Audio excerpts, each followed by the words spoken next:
અમારા ભાઈ જો થઈ ગયા ને જન્મ કરતા પણ નાના.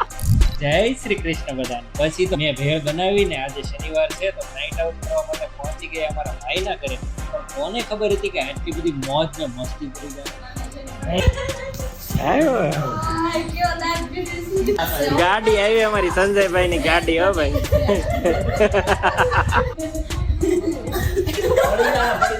હવે પાવી ગયા. આટલી મોજ અમને ઓછી પડી હતી. તમે પાસે ગયા કુંવરબાના ઘરે. ઠંડા તૂટી ગયું છે પાણી માર પડે એમ કોઈ તો છે ને ઘોડા નાખનો રોટ કરો.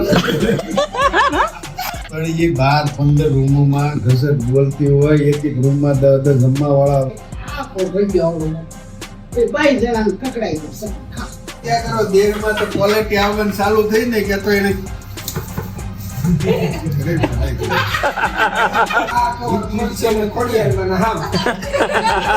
આમ ખવડાવી ને ત્યાં તો વાગી ગયા 2 એટલે જવા નીકળી ગયા ઘરે. આનો પૂરો બ્લોગ છે ને અમારી YouTube ચેનલ પર આવી ગયો છે એટલે જોવાનું ભૂલતા નહીં.